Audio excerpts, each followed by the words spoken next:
Ravi de vous accueillir pour ce second podcast de Loi et Stratégie.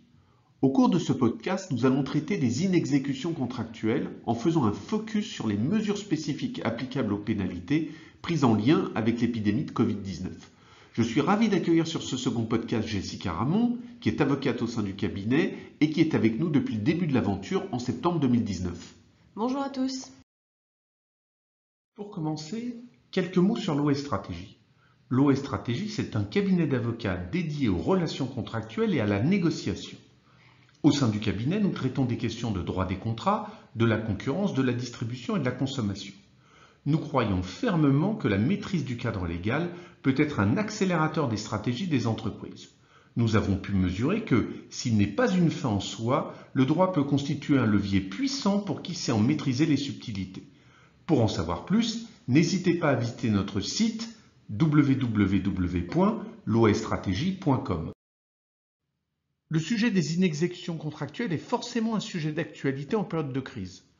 Au-delà des mécanismes généraux de gestion des inexécutions contractuelles que nous verrons, le gouvernement a pris un certain nombre de mesures visant à excuser les entreprises qui n'ont pas pu exécuter leurs contrats dans une certaine période que l'on appelle la période protégée. Cette période protégée, après plusieurs hésitations, a été définitivement fixée du 12 mars au 23 juin 2020. Au cours de ce podcast, pour traiter de la gestion des inexécutions contractuelles en période de crise, nous allons commencer par traiter des mécanismes généraux de gestion des inexécutions contractuelles. Ensuite, nous évoquerons le traitement spécifique des pénalités à travers l'ordonnance 2020-306.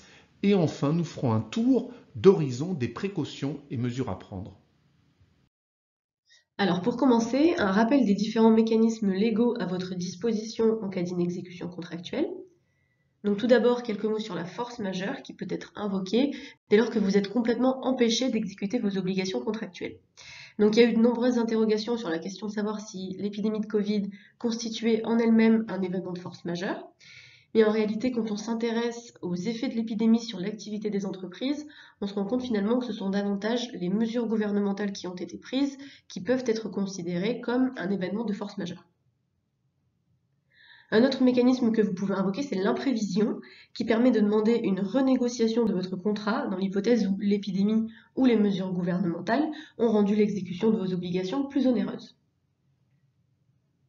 Le Code civil prévoit également ce qu'on appelle l'exception d'inexécution, qui est en fait une forme de sanction temporaire qui vous permet de suspendre l'exécution de vos obligations tant que votre cocontractant n'exécute pas les siennes, ou en cas de risque manifeste d'inexécution de la part de votre cocontractant.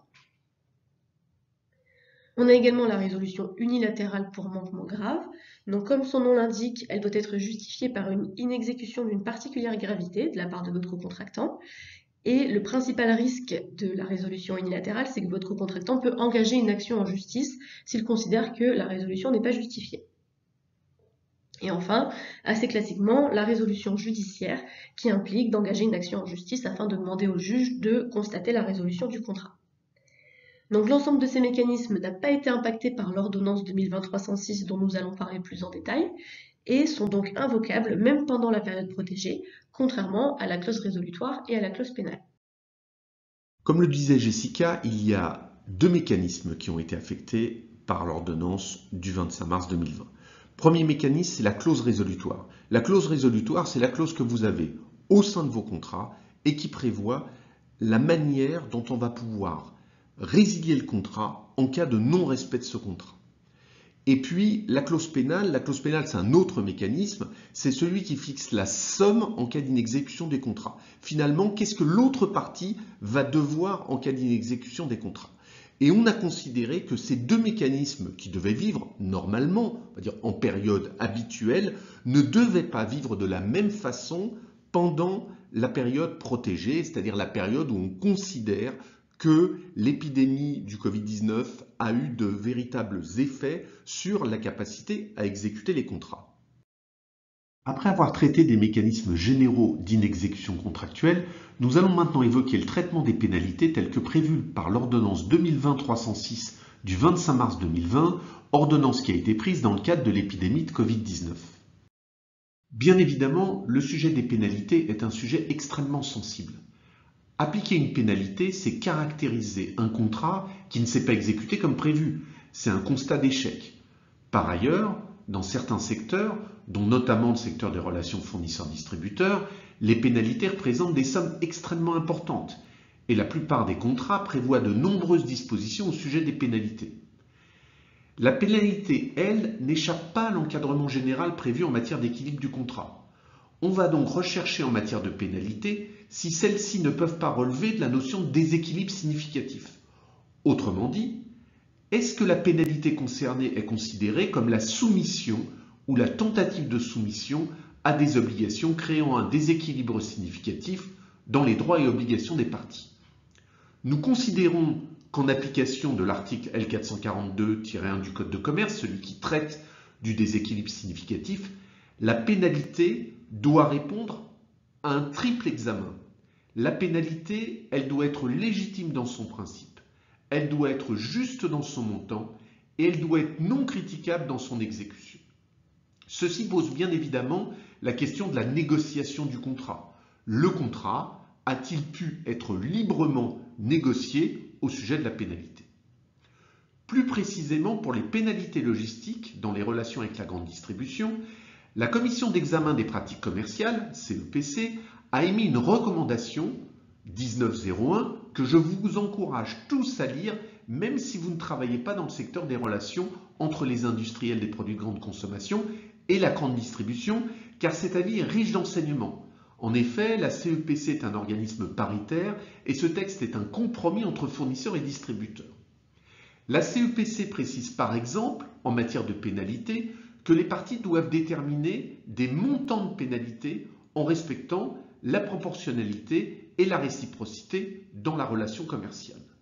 La CEPC évoque un certain nombre d'autres recommandations, encore une fois, qu'il peut être extrêmement intéressant de lire si on s'intéresse au sujet des pénalités. L'ordonnance 2020-306 du 25 mars 2020 montre quelques faiblesses dans sa rédaction. Nous ne pourrons pas traiter le sujet en profondeur ici, mais par exemple, on peut regretter que cette ordonnance vise les clauses pénales lorsqu'elles ont pour objet de sanctionner l'inexécution d'une obligation dans un délai déterminé. En effet, les termes de clause pénale créent une ambiguïté.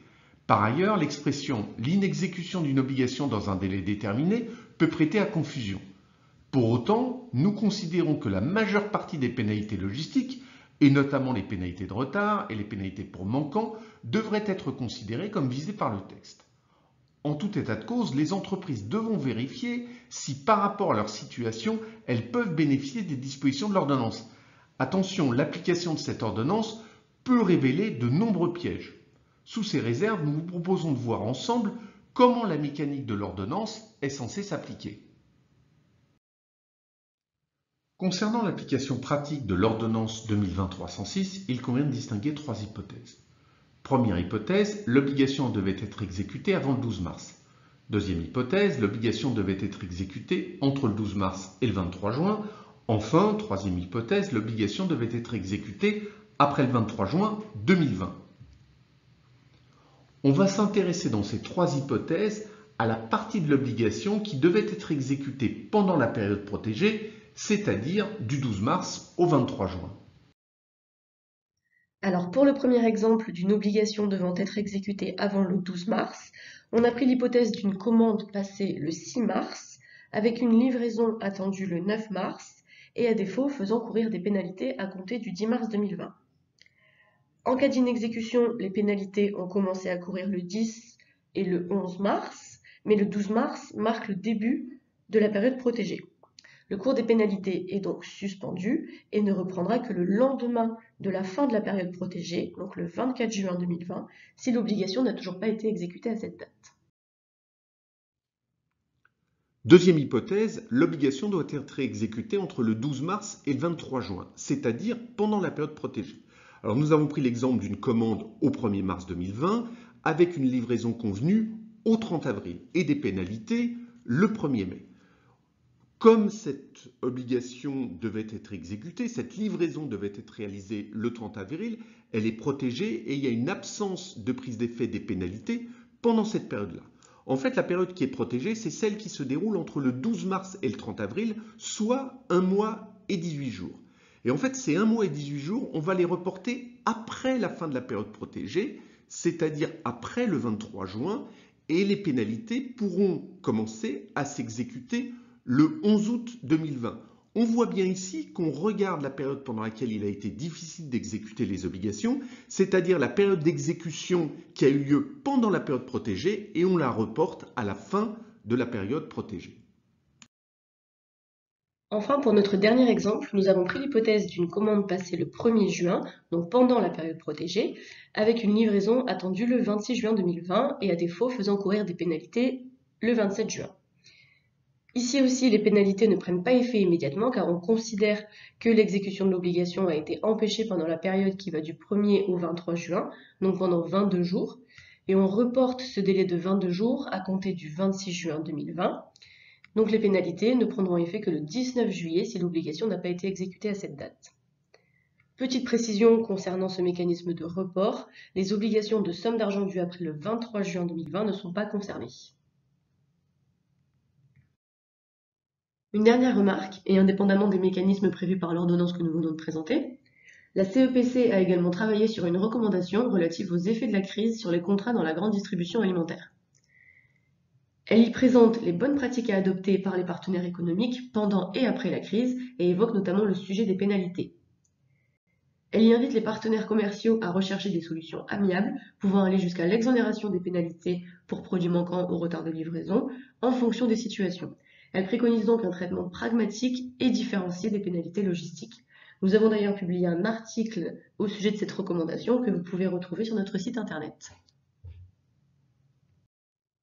Donc on vous a présenté les différents mécanismes de gestion des inexécutions contractuelles existants. On a étudié le traitement spécifique des pénalités qui découlent de l'ordonnance 2020-306. Et enfin, on termine avec quelques précautions et mesures qui peuvent être prises. Donc en ce qui concerne les précautions et mesures à prendre, on considère tout d'abord qu'il est important de dresser un panorama des contrats en cours d'exécution et de distinguer les contrats stratégiques des autres. Pour ces contrats, il faudra déterminer les obligations que vous n'êtes plus en mesure d'exécuter, donc celles qui peuvent relever de la force majeure, et celles pour lesquelles l'exécution est devenue plus onéreuse, donc celles qui peuvent relever de l'imprévision. Et on vous montrera juste après un modèle de tableau qui vous permet de réaliser ce suivi. Pour les autres obligations, il faudra vérifier dans quelle mesure elles peuvent bénéficier du dispositif de l'ordonnance du 25 mars 2020 et du report ou de la suspension des clauses résolutoires et des clauses pénales.